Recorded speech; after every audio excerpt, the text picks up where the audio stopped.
झियो प्रेम कला बापा देहरे गलानी बापा बुझाइला झियो शुणिलानी शैतान साजिला बापा झियो को मारी पत्थर रे बांधी भसाई देला।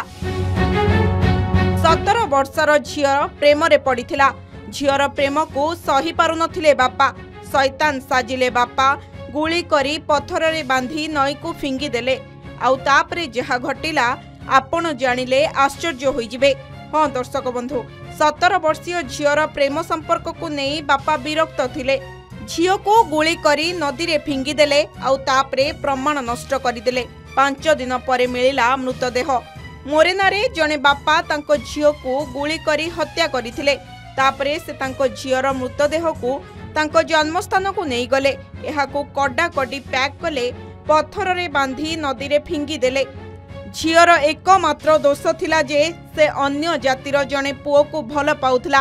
मध्य प्रदेश मोरेना जिल्ला रे जने बापा तांको 17 वर्षीय झियो को गुली करी हत्या करी तांको मृतदेह को नदी रे फिंगी देइछन्ति बोली जने पुलिस अधिकारी रविवार स्पष्ट करिछन्ति। प्रथम दृष्टिरू एहा सम्मान पाई हत्या मामला बोली मने हेउछि।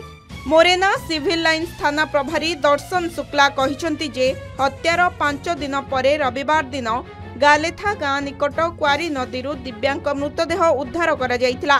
से कहिछन्ति जे अभियुक्तंक बड़ झियो निखोज थिबार जने पड़ोसी पुलिस को जणाइबा परे शनिवार दिन भरत ओरफ बांटू सिकरवान को हेफाजत को निया जाइथिला। फोन करिथिबा व्यक्ति पुलिस को एहा मध्य कहिथिले जे से 4 दिन पूर्वरु सिकरवान को घरु गुली एवं चित्कार शुणिथिले। घटनाटी सेप्टेम्बर 23-24 मध्यराति रे मोरेना सहरर आंबा बाईपास अंचल थिबा परिवार घरे घटिथिला।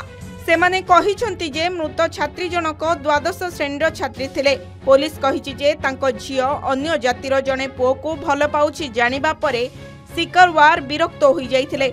से प्रथमे दिव्यांक स्थान विषय रे एडाई देइथिबा उत्तर देइथिले किंतु पचरा उचरा करिबा परे से दाबी करिथिले जे तांको उपरे सीलिंग फैन पड़ी जिबारु तांकर मृत्यु होईछे। पुलिस अनुसायी अभियुक्त जनक कहिछन्ति जे से घटनार 4 घंटा परे तांको झियर मृतदेह को तांको जन्मस्थान गालेथार क्वारी नदी रे फिंगी देइथिले कारण से अविवाहित थिले। तथापि गाँर लोक माने चुपचाप स्वर रे सम्मान हत्या विषय रे आलोचना करुछन्ति। पुलिस शनिवार एसटीआरएफ सहायता रे एक संधान अभियान आरंभ करिथिला किंतु अंधार हेबा परे एहाको बंद करिबाकू पड़िला। रविवार पुणी खोजाखोजी आरंभ होइथिला एवं सकाळ प्राय 10टा रे नाबालिकांकर मृतदेह उद्धार करा जाइथिला। मृतदेह को पैक करी पत्थर रे बांधी नदी रे फिंगी दिया जाइथिला। ब्यूरो रिपोर्ट के न्यूज ओडिशा।